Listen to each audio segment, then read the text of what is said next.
If you dig vigorously around Blandford, your steel fork might strike a flint and bend a prong. You'd probably curse the flint and chuck it away, but your Stone Age ancestor would probably pick it up and study it intently to see what tools might lie within.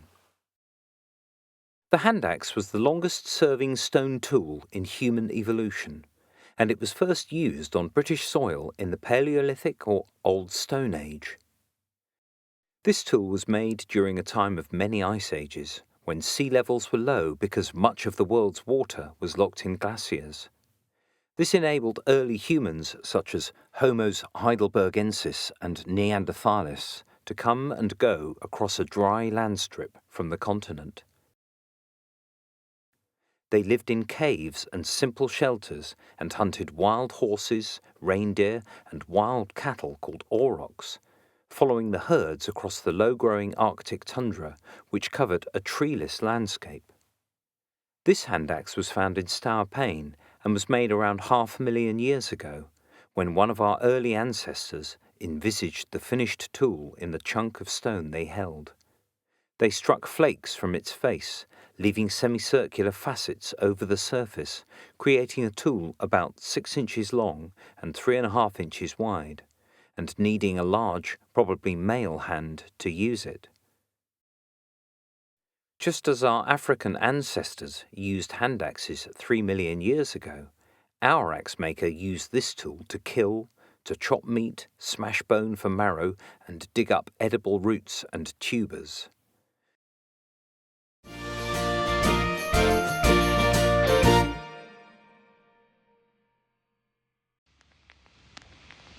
Homo sapiens cooked meat over fires on British soil from about 40,000 years ago, and was well established when the Mesolithic period, or Middle Stone Age, began 10,500 years ago. We display 3 Mesolithic hand axes from around 8,500 years ago. They were made at a time when glaciers had melted and withdrawn northwards, so sea levels rose again and Britain became a permanent island. Some groups of people pitched their tents on riverbanks and along the coast and lived on seal meat and fish. Others were nomadic, hunting in forests of birch, alder, and pine, which were home to animals like red deer, wild boar, and birds.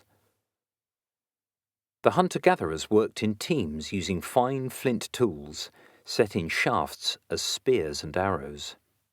These chips or flakes of flint are called microliths, and some fitted into wooden or bone handles to butcher and cut up meat and other foods.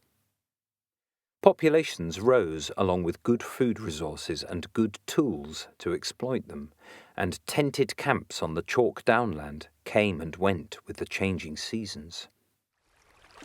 Then life on our island changed forever around 6,000 years ago with the New Stone Age, the Neolithic period. People pulled boats up onto the beach down at the coast and unloaded cereal grains, domestic animals, and the knowledge of agriculture. And former hunter-gatherers now cleared areas for cereal crops and dug earth banks to contain animals in enclosures, like those at Martin Down, where these Neolithic farmers lived among the same scrub vegetation growing there today, and freed from their constant search for food, they built semi-permanent dwellings.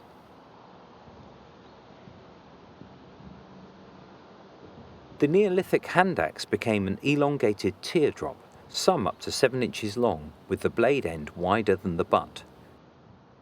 Fixed in a wooden handle, it could clear scrub for grazing and smash or chop up stony ground to grow crops. We have some simple flint blades and scrapers, some of which were excavated on the Milldown.